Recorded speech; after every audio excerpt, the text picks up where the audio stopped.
2020 ලැප්ලාස් ට්‍රාන්ස්ෆෝර්ම් ගාන ගත්තොත් අපිට ඇවිල්ලා තියෙන්නේ මෙන්න මේ වගේ ලැප්ලාස් ට්‍රාන්ස්ෆෝර්ම් ගානක්. ඒ කියන්නේ කලින් අපි හැදුවේ මේ තනි ෆන්ක්ෂන් එකක් තියලා ft කියලා තනි ෆන්ක්ෂන් එකක් තිබ්බොත් ඒක තමයි fs වලට කන්වර්ට් කරේ. දැන් මේකේ ෆන්ක්ෂන්ස් තුනක් තියෙනවා. ft = 0, ft = t, ft = 0 කියලා. ඒට අමතරව මේ සීමාවක් දීලා තියෙනවා. මේ වලට අපි කියනවා continuous laplace transform කියලා. ඒතකොට මේ වගේ එකකදී මම අර කලින් කියපු laplace වල අර්ථ දැක්වීමක් තියෙනවා. ඒ කියන්නේ fs කියලා කියන්නේ t වල සියලුම positive values සඳහා අනුකල බිඳුව ඉඳලා අනන්තයට යද්දී e වල -st ft dt කියලා එකක් මම කලින් කිව්වා.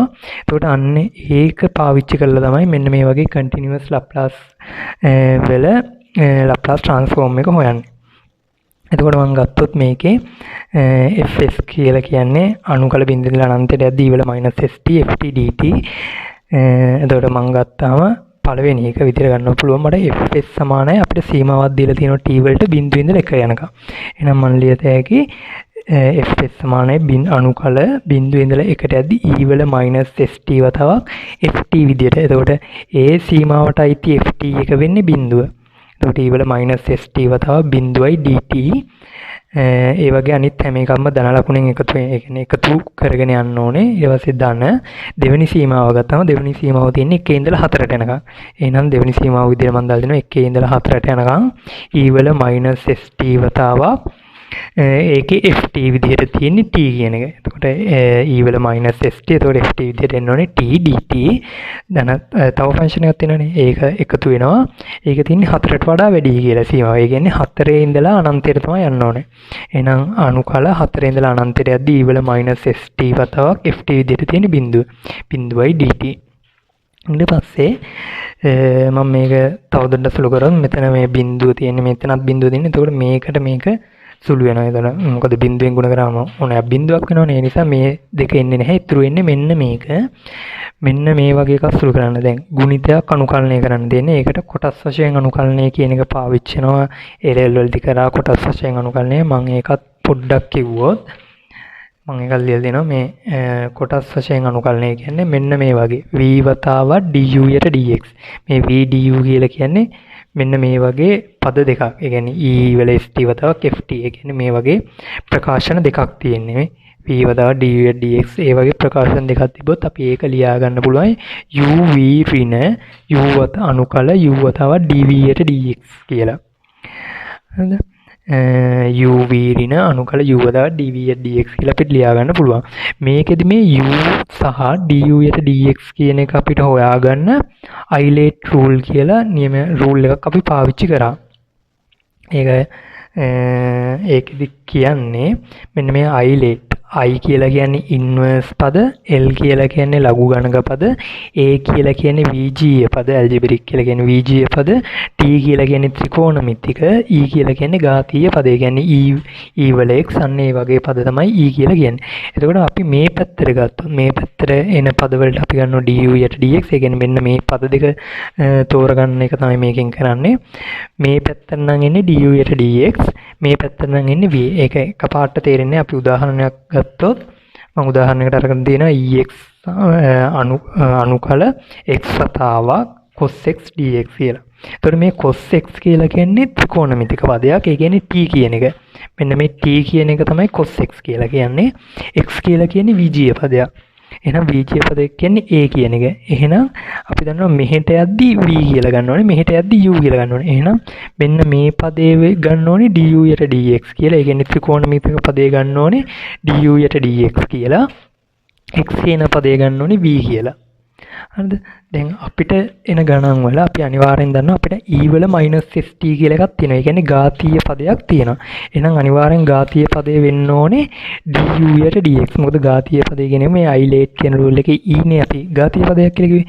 එහෙනම් e කියන එක අනිවාර්යෙන් du යට dx එකක් වෙන්න ඕනේ. මොකද ඊට එහා පදයක් නැහැනේ. ඊට මෙහා පදයක් තමයි තියෙන්නේ. ඊට මෙහා ඒ කියන්නේ ත්‍රිකෝණමිතික පදයක් આવොත් ඒක තමයි v විදියට ගන්නෙ. දැන් අනිවාර්යෙන් ඝාතීය පදයක් තියෙන නිසා අපිට කිසි ප්‍රශ්නයක් නැහැ. මෙන්න මේක මෙන්න මේ ඝාතීය පදේ du යට dx කියලා ගන්න පුළුවන්. එතකොට මේකේ මොකද්ද v මොකද්ද du යට dx කියලා හොයන්න මේ අයිලේට් රූල් එක දාලා පාවිච්චි කරන්න ඕනේ නැහැ. කෙලින්ම අපි දන්න e වල -st කියලා කියන්නේ du යට dx කියලා ගන්න පුළුවන්. එහෙනම් t තමයි v විදියට ගන්නෙ. එතකොට මේක අනුකලනය කරන්න අනුකලනය කරාම එන උත්තරය තමයි මේක. මේ තියෙන්නේ uv වතාවක් u වතාවක් dv යට අනුකල u වතාවක් dv යට dx කියන එක. හරි. දැන් u විදිහට තියෙන්නේ එතකොට මේකේ u අපි දන්නේ du යට dx කියන එක. e වල -st කියන එක තමයි u විදිහට du යට dx විදිහට තියෙන්නේ. එහෙනම් du යට dx කියන එක මම මෙතනින් පොඩ්ඩක් ලිව්වොත් du යට dx සමානයි e වල -st කියලා අපිට තියෙන්නේ. e වල -st කියලා තියෙන්නේ. මෙතන du යට dt t වලින් තියෙන නිසා t කියලා ගන්න ඕනේ. du යට dt විදිහට තියෙන e වල -st. එහෙනම් අපි u එක හොයන්න මේක අනුකලනය කරන්න වෙනවා. e වල -st කියන එක අනුකලනය කරන්න වෙනවා. අද e වල -st කියන එක අනුකලනය කරොත් වෙන්නේ අපි දන්නවා e වල x කියන පදයක්. e වල x අනුකලනය කරොත් වෙන්නේ e වල x මනේ. e වල x අවකලනය කරොත් වෙන්නේ e වල xමයි. එහෙනම් e වල x කියන එක අනුකලනය කරොත් වෙන්නේ e වල xම තමයි. එහෙනම් මම මේක x කියලා ගත්තොත් e වල x එක අනුකලනය කරොත් වෙන්නේ e වල x. ඒ කියන්නේ e වල ඍණ st තමයි අපිට එන්නේ. e වල -st අනුකලනය කරොත් වෙනවා e වල -st. හැබැයි මෙන්න මේ x කියලා ගත්ත එකේ අවකලනයෙන් බෙදන්න ඕනේ. ඒ කියන්නේ -st කියන එකේ අවකලනයෙන් බෙදන්න ඕනේ. -st වල අවකලනය -s. ඒ නිසා ඍණ s වලින් බෙදන්න ඕනේ. එහෙනම් අපිට u විදියට එන්න ඕනේ ඍණ e වල -st බෙදීම s කියන ප්‍රකාශනය. ඒක තමයි මම මෙතනින් මේ හොයලා තියෙන්නේ. මොකද අපි දන්නවා මෙන්න මේ වගේ ගුණිතයක් આવොත් ඒකේ උත්තරය තමයි uv වතාවක් uv ඍණ අනුකල u වතාවක් dv යට dx කියලා. එහෙනම් ඒ විදිහට තියන්න ඕන u එක හොයාගන්න බෑ. දැන් u එක හොයාගත්තා.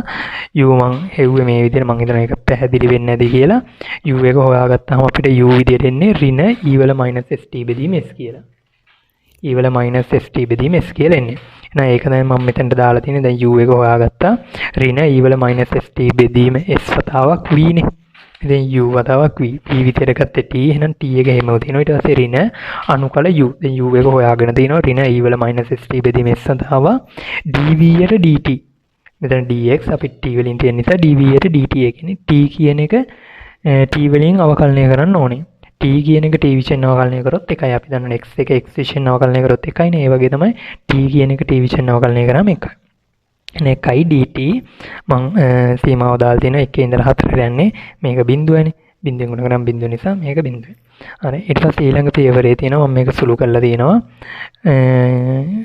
ඍණ එළියට අරගෙන t වතාවක් e වල -st බෙදීම s. මෙතනත් මෙන්න මේ ඍණ ලකුණයි එක යට s එකකුයි මම එළියට අරන් දෙනවා. මොකද මේක s කියලා කියන්නේ නියත පදයක්. තාම මේ අනුකලනය යන්නේ. අනුකලනය දැන් මෙතන t නේ විචල්්‍ය ඉදිරියට තියෙන්නේ. s කියලා කියන්නේ ඒතකොට නියත පදයක්. මම ඍණ එක යට s එකක් එළියට ගත්තාම මේ ඍණයි ධන වෙනවා. ධන එක යට s එකක් එළියට ගත්තාම අපිට ඉතුරු වෙන්නේ මම මෙතනින් ලිව්වොත් දැන් අපිට ඉතුරු වෙන්නේ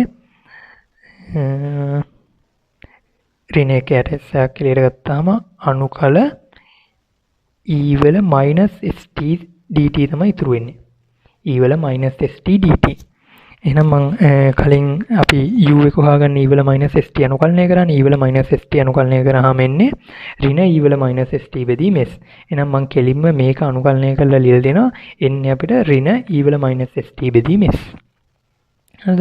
මේක එක යට s එකක් එළියට ගත්ත අනුකලනෙන් නියත පදයක් තියෙනවා. අනුකලනෙන් එළියට ගන්න පුළුවන්. ඒක තමයි මම ඍණ එක යට s එකක් එළියට ගත්තේ. එතකොට අපිට ඉතුරු වෙන්නේ අනුකල e වල -st. මම මෙතනින් පොඩ්ඩක් ලියන්න. එක යට s එකක් මම එළියට ගත්තාම මෙතන ඉතුරු වෙන්නේ අනුකල e වල -st වතාවක් dt. ඔන්න ඕක තමයි ඉතුරු වෙන්නේ. එතකොට මෙන්න මේක අනුකලනය කරාම එන්නේ ආයේ ඍණ e වල -st බෙදීම s. අනුකල 1 ඉඳලා 10. දැන් අනුකලන ලකුණ නැති වෙලා දෙනවා. දැන් සාමාන්‍ය විදිහට සුළු කරගෙන යන්න තියෙන්නේ. එහෙනම් f සමානයි ඍණ t වතාවක් e වල -st බෙදීම s ඍණ මෙතන ආයේ මේ ධන තියෙන එක ඍණ වෙනවා. මොකද මෙතන ඍණ පදයක් තියෙන නිසා මම ඒ ඍණ එළියට ගත්තාම ඍණ වෙනවා. ඍණ e වල -st බෙදීම s වර්ගය. මේ s එකෙන් ගුණ වුණාම s වර්ගයක් එනවා. සීමාව 1 ඉඳලා 4ට යනකම්.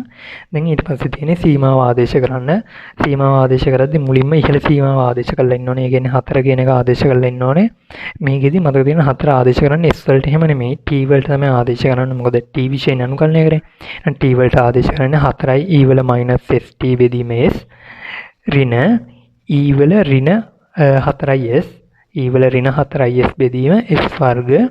ඊට පස්සේ දෙවෙනි සීමාව ආදේශ කරද්දී අඩු කිරීම දෙවෙනි සීමාව ආදේශ කරන ඍණ t වෙනුවට තියෙන 1. එතකොට E වල -s බෙදීම s ඍණ E වල -s බෙදීම s වර්ග. ඊට පස්සේ මේක සුළු කරාම අපිට අවසාන උත්තරේ විදිහට තියන්න පුළුවන් fs සමානයි ඍණ 4යි E වල 4is බෙදීම s ඍණ E වල -4is බෙදීම s වර්ග ධන E වල -s බෙදීම s ධන E වල ඍණ s බෙදීම s වර්ග කියලා අවසාන උත්තරේ තියන්න පුළුවන්.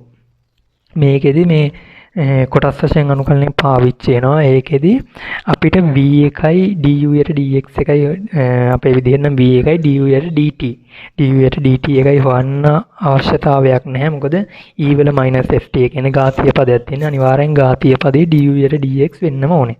ඒ නිසා අනිත් පදය අනිවාර්යෙන්ම v කියලා ගන්න පුළුවන්. ඒ විදිහට අරගෙන අනුකලනය කරලා අවසාන උත්තරය ගන්න තියෙන්නේ.